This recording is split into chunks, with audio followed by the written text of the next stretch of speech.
Ciutadans de Catalunya, ja sóc aquí.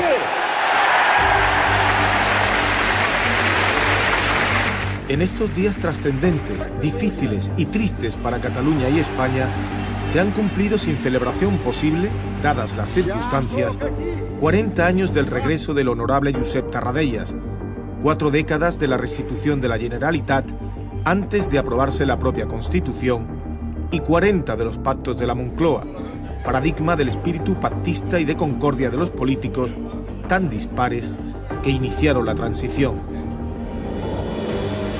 Han cambiado mucho las cosas, tanto como para que las efemérides hayan podido coincidir con la intervención de la autonomía catalana por la vía del 155. Bàsicament per evitar l'impacte sobre les nostres institucions de l'aplicació de l'article 155 tal y com l'ha aprovat el Consell de Ministres. Fue él quien eligió que el proceso que establece el artículo 155 de la Constitución continuara adelante.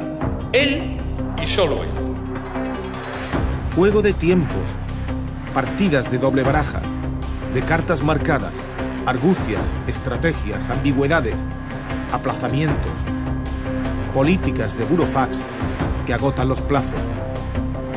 Demasiados días ya marcados como cruciales o definitivos, que no lo han sido en el último minuto, y después sí. Cese del presidente de la Generalitat de Cataluña. Cese del vicepresidente de la Generalitat de Cataluña y del resto de consellers del Gobierno autonómico. Designación de los órganos administrativos encargados de dar cumplimiento a las medidas aprobadas por el Senado, que serán los ministerios correspondientes a las competencias de cada consellería. Extinción de las oficinas del presidente y vicepresidente. Extinción del Consell de Transición Nacional. Extinción del Patronato de Diplocat. Extinción de las delegaciones en el extranjero, las conocidas como embajadas, excepto Bruselas. Cese de los delegados de la Generalitat en Bruselas y en Madrid. Asimismo, se cesa al secretario general del Departamento de Interior y al director general de la Policía Autonómica. Les informo que hoy he disuelto el Parlamento de Cataluña y que el próximo 21 de diciembre se celebrarán elecciones autonómicas en esa comunidad autónoma.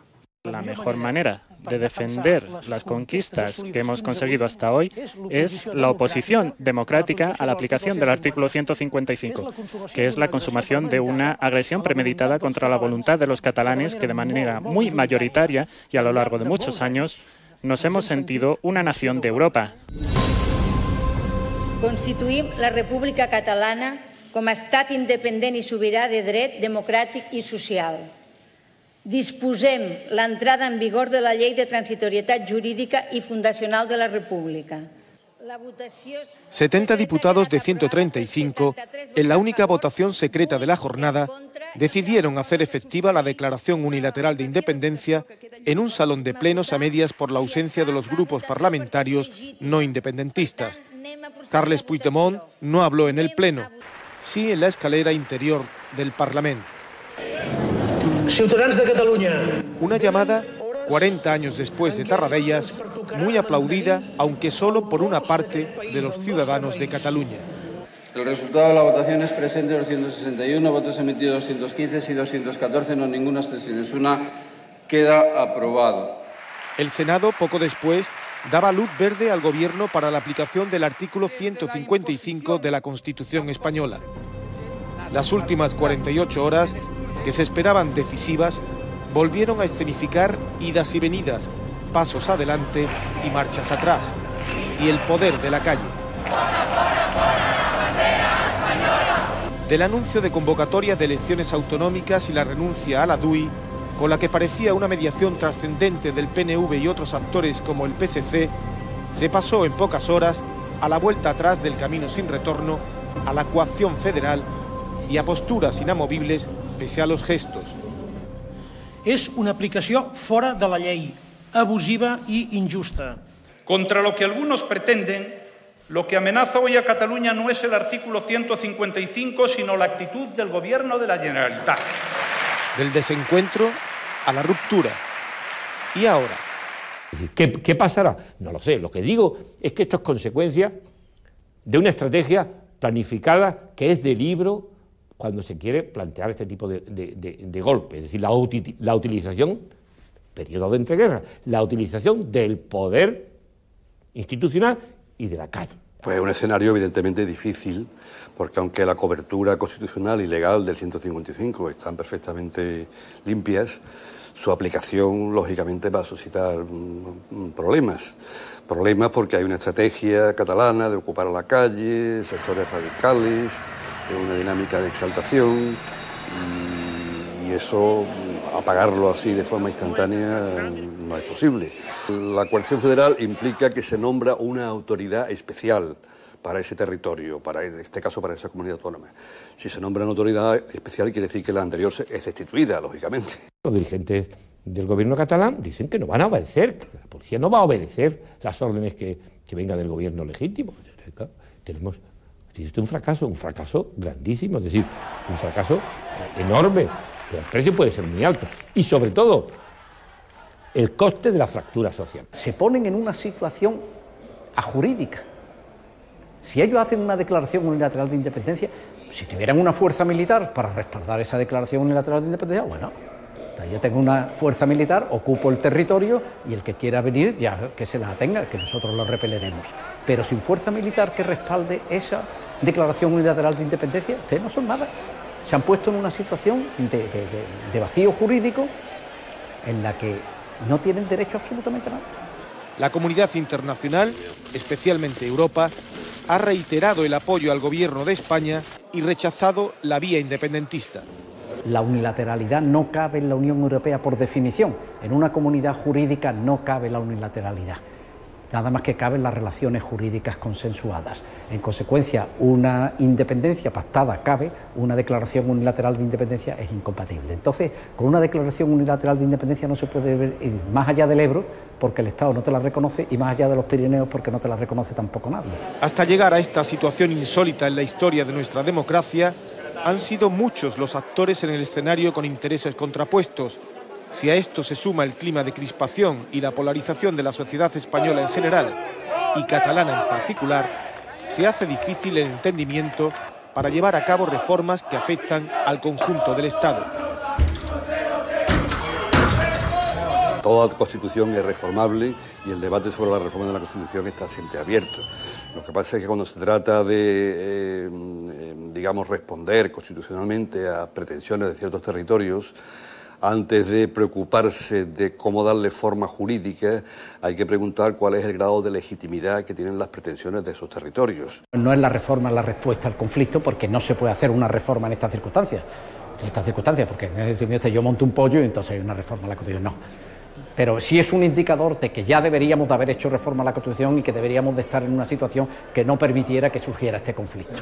Ha habido una política del dolce far niente, o sea, de no hacer nada, de que las cosas van a funcionar. Y además, si amago con una amenaza...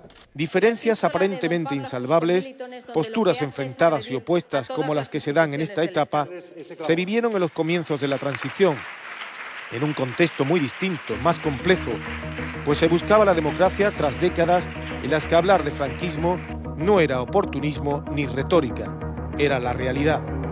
Sin embargo, la política y los políticos de entonces se impusieron a la intransigencia y a las distancias. Así lo recordaba alguien que lo vivió en primera persona, Manuel Clavero. En la primera entrevista a Suárez Tarradella, por lo visto, hubo muchas dificultades, hubo muchas líneas rojas. Y Suárez me dijo una vez, pensé, todo esto se ha venido abajo. Pero sale Tarradella y habla con la prensa y dice, todo ha ido magníficamente. Muy cordial, muy cordial. No.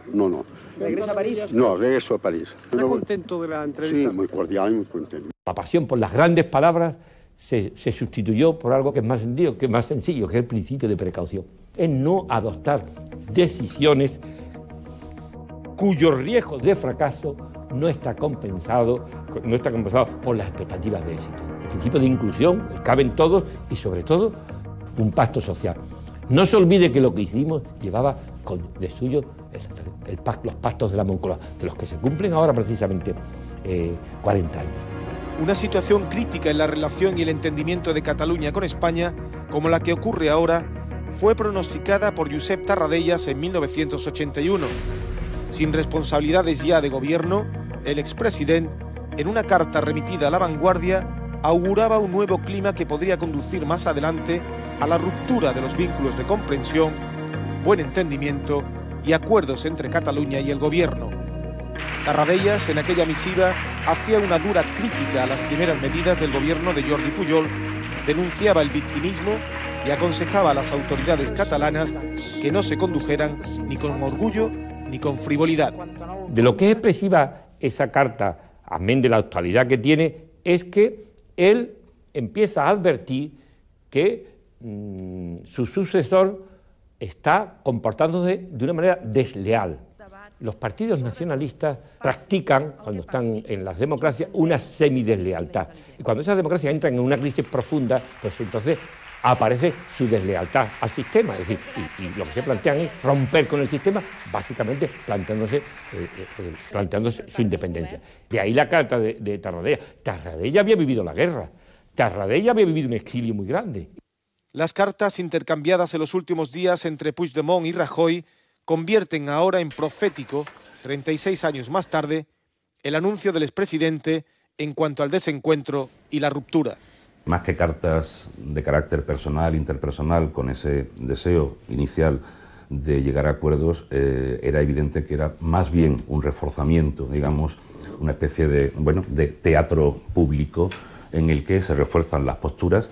La carta de Puigdemont, él se presenta, digamos, como víctima de la falta de diálogo. En el caso de Rajoy, yo creo que es interesante desde el punto de vista formal, pero también psicológico, el hecho de que él, por ejemplo, comience 3 párrafos de su carta con un no. Ese no, esa repetición de la negativa, de alguna manera también está reflejando una actitud, ¿no? Una forma de ser o de gobernar. Pero el tiempo de las cartas, el cruce de comunicados, ha dejado paso al de medidas concretas, muchas de ellas, como la propia aplicación del artículo 155 de la Constitución, inéditas en nuestra democracia y de incalculables consecuencias. La salida, evidentemente, no está trazada en estos momentos. Habrá que esperar, lógicamente, a que se normalice institucionalmente la situación. El camino de salida no está dibujado perfectamente en este momento. Pero, por definición, se trata de una medida transitoria. Y, como tal, si hubiera que prorrogar o ampliar o modificar, pues a lo mejor ya habría que acudir a otros artículos de la Constitución que prevén hipótesis más graves. La Fiscalía prepara querellas contra el gobierno catalán y la mesa del Parlamento por posibles delitos de rebelión. El problema es que el fracaso lo vamos a pagar todo. El fracaso no es del nacionalismo, el fracaso es que con su fracaso, con su ruina, pueden acarrear la ruina de todos. Esto no es gratis y esto no se arregla en 2 días.